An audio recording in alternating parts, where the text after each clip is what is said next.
Conversion చేసి తలపెట్టిన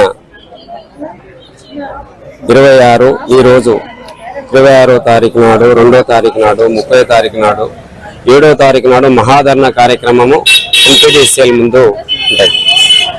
ఈ ధర్నా మా ఆత్మ గౌరవం కోసం. మేము ఈ సంస్థను 30 సంవత్సరాల నుండి నమ్ముకొని మేము వెట్టి చాకరీ చేసుకుంటూ మేము ఈ యొక్క సంస్థలో పనిచేస్తున్నాము, కుటుంబాలను గడుపుకుంటూ వస్తున్నాము.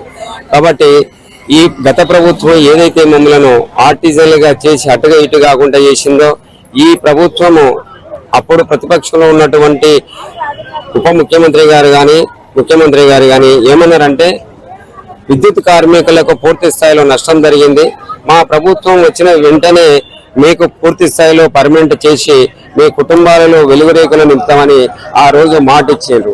మాటిచ్చి దాదాపుగా 3 సంవత్సరాలు కావస్తున్నది. వారు కనీసము మా బాగోగులు పట్టించుకోవడం లేదు. ఈ సమస్యలో ఆర్టిజన్ అనే పదాన్ని, అన్మ్యాన్ అనే పదాన్ని పెట్టి ఈ తెలంగాణ రాష్ట్రానికి వెలుగునిస్తున్నటువంటి అనునిత్యము కనురెప్ప పాటు అంతరాయం లేకుండా వెలుగునిస్తున్నటువంటి విద్యుత్ కార్మికునికి బయట పోతే కనీసం ఆర్టిజన్ కార్మికుడు ఎన్ని భాగవతాలు వేసేటువంటి పరిస్థితి ఆ పేరు పెట్టింది అనేటువంటిది అవమానంతో చాలా మంది కార్మికులు అవమానంతో మాకు ఈ పదం పెట్టిందనే అవమానంతో చాలా మంది ఆలోచనతో హార్ట్ అటాక్ వచ్చి చాలా మంది యాక్సిడెంట్ లో చనిపోవడం జరిగింది. వారు రోడ్డు మీద, వారి యొక్క కుటుంబాలు రోడ్డు మీద పడ్డాయి. అయితే ఎద్దేడిచిన వ్యవసాయము, రైతు ఇచ్చిన రాజ్యం సుభిక్షంగా ఉండదని ముఖ్యమంత్రి గారు అప్పుడప్పుడు పలు వేదికలపై చెప్తున్నారు.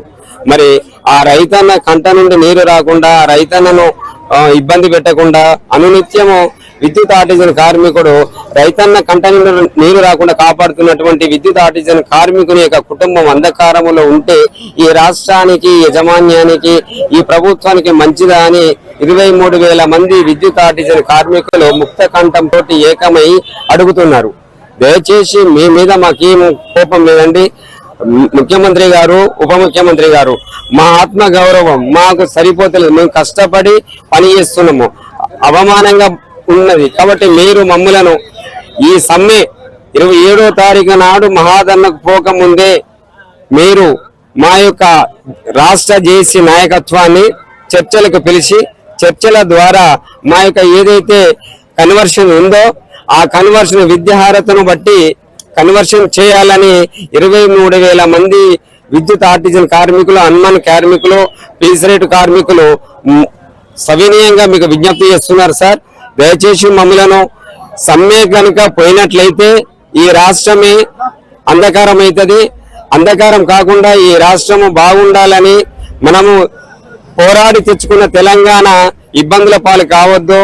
రాష్ట్రం చాలా 33 రాష్ట్రాలలో ఈ రాష్ట్రం బాగుండాలనే ఉద్దేశంతో మేము ఇన్ని రోజులు సమ్మెకు మా అధిష్టానం, మా యొక్క రాష్ట్ర జేసీ నాయకత్వము పోలేదు. దయచేసి ఆస్తి నష్టం జరగక ముందే మా యొక్క రాష్ట్ర జేసీ నాయకత్వాన్ని పిలిచి చర్చల ద్వారా మా సమస్యను పరిష్కారం చేస్తారని కోరుకుంటున్నాను. వరంగల్ జిల్లా ట్రాన్స్కో జేఏసీ చైర్మన్.